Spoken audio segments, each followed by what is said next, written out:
Robert Blake is a retired American actor, having starring roles in the film In Cold Blood and the U.S. television series Beretta. Blake began performing as a child, with a lead role in the final years of Metro-Goldwyn-Mayer's Our Gang short film series from 1939 to 1944. He also appeared as a child actor in 22 entries of the Red Ryder film franchise. In the Red Ryder series and in many of his other roles as an adult, he was cast as a Native American or Latino character. After a stint in the Army, Blake returned to acting in both television and movie roles. He was married to Sondra Kerr, his first wife, with whom he had 2 children, from 1964 until their divorce in 1983. He continued acting through 1997's Lost Highway for a career that author Michael Newton called one of the longest in Hollywood history. In 2005,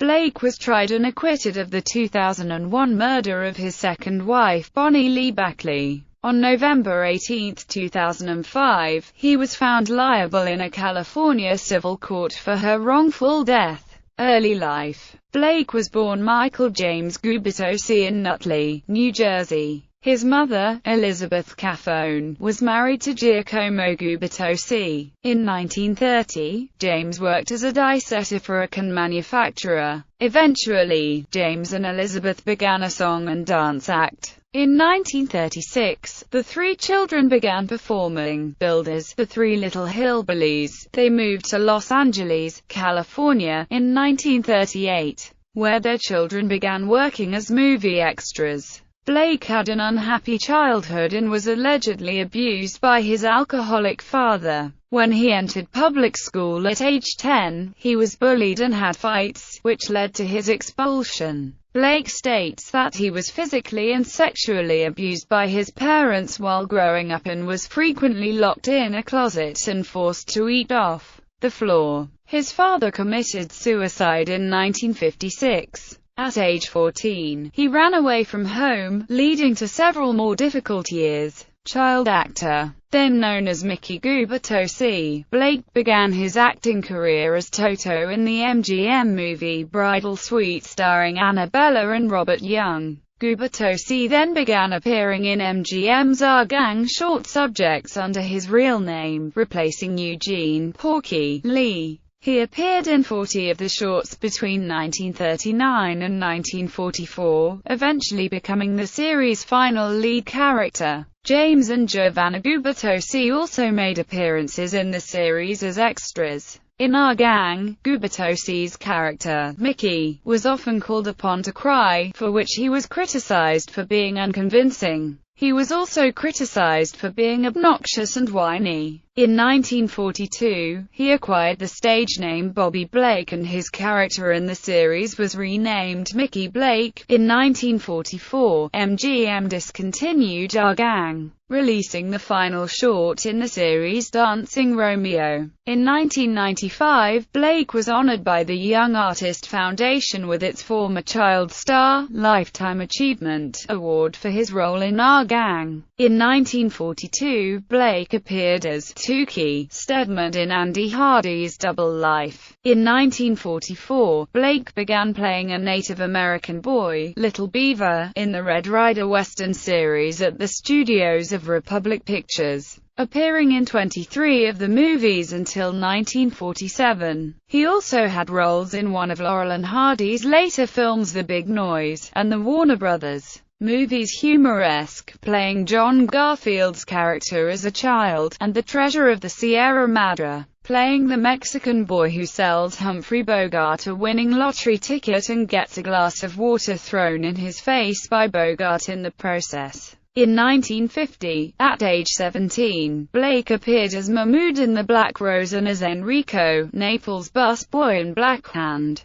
Career as an adult. In 1950, Blake joined the Army. After returning to Southern California, he entered Jeff Corey's acting class and began working on improving his personal and professional lives. He eventually became a seasoned Hollywood actor, playing notable dramatic roles in movies and on television. In 1956, he was billed as Robert Blake for the first time. In 1959, in what was considered a career blunder, he turned down the role of Little Joe Cartwright, a character ultimately portrayed by Michael Landon, in NBC's Western television series Bonanza. Blake did appear that year as Tobe Hackett in the episode Trade Me Deadly of the syndicated Western series 26 Men, which dramatized true stories of the Arizona ranges. Blake also appeared twice as Alfredo in the syndicated Western The Cisco Kid and starred in The White Hat episode of Men of Annapolis,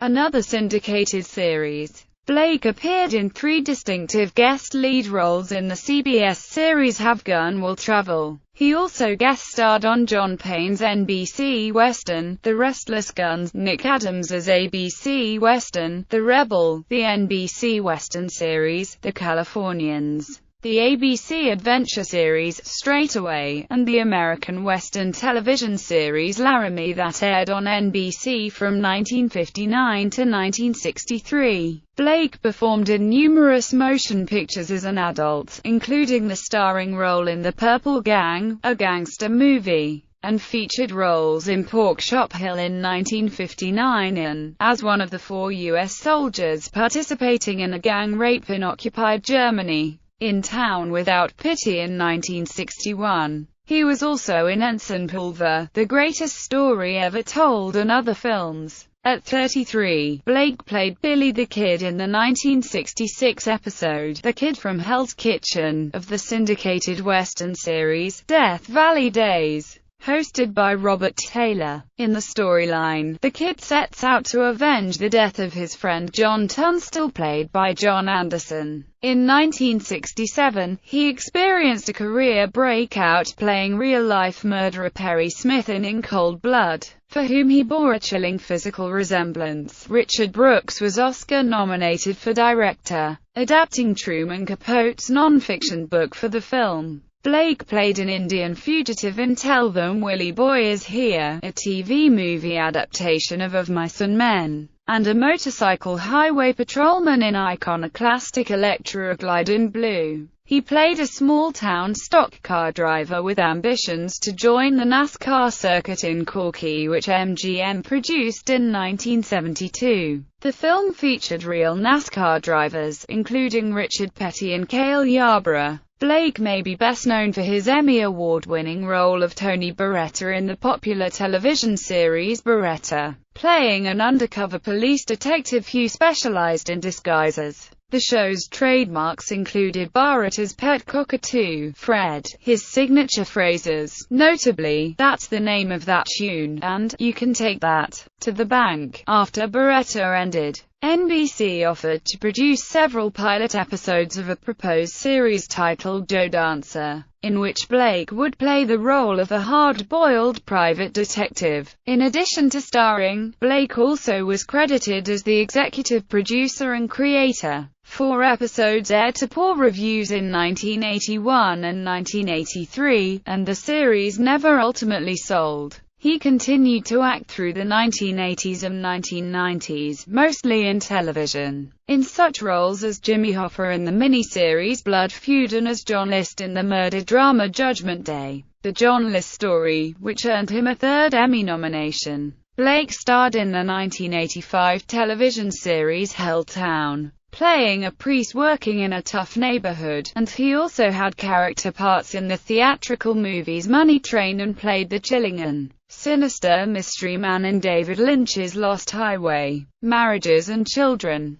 Blake and actress Sondra Kerr were married in 1961 and divorced in 1983. It was his first marriage, from which came 2 children, actor Noah Blake and Delina Blake. In 1999, Blake met Bonnie Lee Backley, formerly of Wharton, New Jersey, who reportedly had a history of exploiting older men, especially celebrities, for money. She was dating Christian Brando, son of Marlon Brando, during her relationship with Blake. Backley became pregnant and told both Brando and Blake that her baby was theirs. Initially, Backley named the baby Christian Shannon Brando, and stated that Brando was the father. Backley wrote letters describing her dubious motives to Blake. Blake insisted that she take a DNA test to prove the paternity. Blake and Backley were married on November 19, 2000 after DNA tests proved that Blake was the biological father of her child, who was renamed Rosie.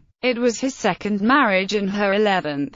Legal history. Arrest and trial for murder. On May 4, 2001. Blake took Bonnie Lee Backley out for an Italian dinner at Vitalo's restaurant at 4349 Tudunga Avenue in Studio City. Bonnie Lee Backley was shot, and subsequently died from a gunshot wound to the head, while sitting in the vehicle, which was parked on a side street around the corner from the restaurant. Robert Blake claimed that he had returned to the restaurant to collect a gun which he had previously left at the restaurant, and claimed that he had not been present when the shooting took place. The gun that Blake claimed he had left in the restaurant was found and later determined by police not to be the murder weapon that killed Bonnie Lee Backley. On April 18, 2002, Blake was arrested and charged with the murder of his wife, Bonnie Lee Backley. His longtime bodyguard, Earl Caldwell, was also arrested and charged with conspiracy in connection with the murder. A key event that gave the LAPD the confidence to arrest Blake came when a retired stuntman, Ronald Duffy Hambleton, agreed to testify against him. Hambleton alleged that Blake tried to hire him to kill Bonnie Lee Backley.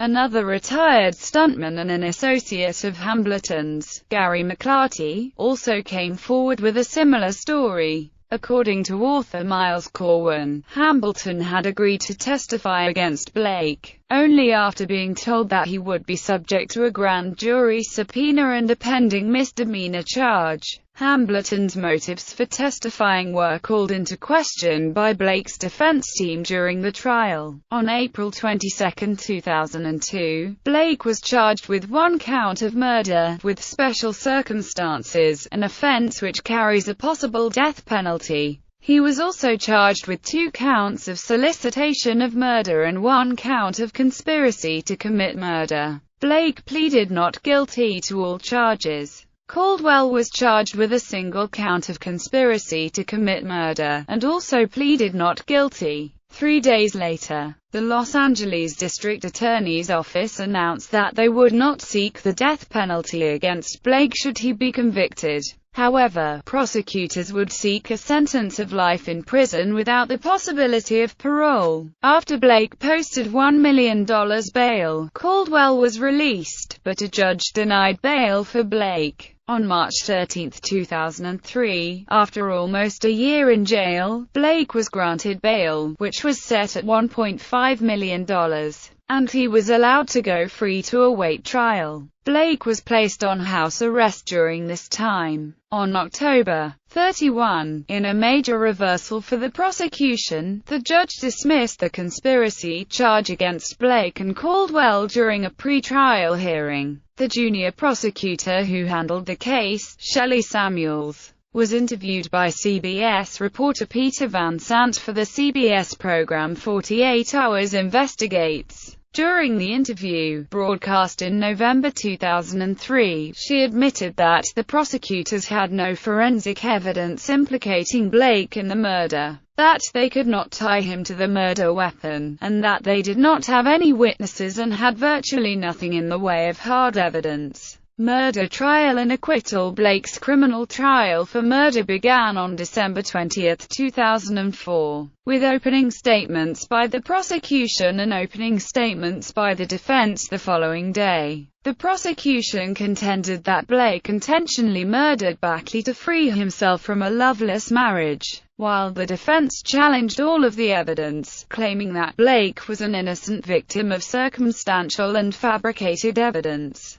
Prosecution testimony began with various witnesses detailing the night of the murder and the murder weapon used. Backley was shot twice while sitting on the passenger side of the parked car, and the passenger window was rolled down, indicating that she may have been familiar with her assailant. The murder weapon was revealed to be a semi-automatic Walther P38 pistol, which was found in a dumpster a few yards away from the parked car where the shooting took place. On February 7, 2005, Gary McClarty claimed that in March 2001, Blake attempted to contract him to murder his wife. McClarty allegedly declined. McClarty's testimony was subject to an intense cross-examination, which examined his history of mental problems and his difficulty remembering key details of the alleged contract offer. On February 9, testimony came from Ronald Duffy Hambleton, who also claimed that Blake tried to solicit him to murder his wife. His testimony was also called into question during cross-examination when his record of past convictions for various petty crimes including drug and gun possession was exposed. The prosecution rested its case on February 14. On February 19, testimony was heard about the effects of chronic drug use on the mind, specifically, the minds of the two key prosecution witnesses, Ronald Duffy Hambleton and Gary McClarty, who were drug users during their stuntman careers. The lack of gunshot residue on Blake's hands was also a key part of the defense's case that Blake was not the shooter. Robert Blake chose not to testify. The defense rested its case on February 23, and after closing arguments were made on March 2–3, the jury retired to deliberate on March 4. On March 16, 2005, Blake was found not guilty of the murder of Bonnie Lee Backley and not guilty of one of the two counts of solicitation of murder. The other count, the solicitation of Gary McClarty, was dropped after it was revealed that the jury was deadlocked 11–1 in favor of an acquittal. Los Angeles District Attorney Steve Cooley, commenting on this ruling, called Blake a miserable human being, and the jurors incredibly stupid to fall for the defense's claims. Blake's defense team, led by attorney M. Gerald Schwartzbach, and members of the jury responded that the prosecution had failed to prove its case. One trial analyst also agreed with the jury's verdict. Public opinion regarding the verdict was mixed, with some feeling that Blake was guilty, though many felt that there was not enough evidence to convict him. On the night of his acquittal, several fans celebrated at Blake's favorite haunt, Vitalos civil case. Backley's 3 children filed a civil suit against Blake, asserting that he was responsible for their mother's death. On November 18, 2005, the jury found Blake liable for the wrongful death of his wife and ordered him to pay $30 million.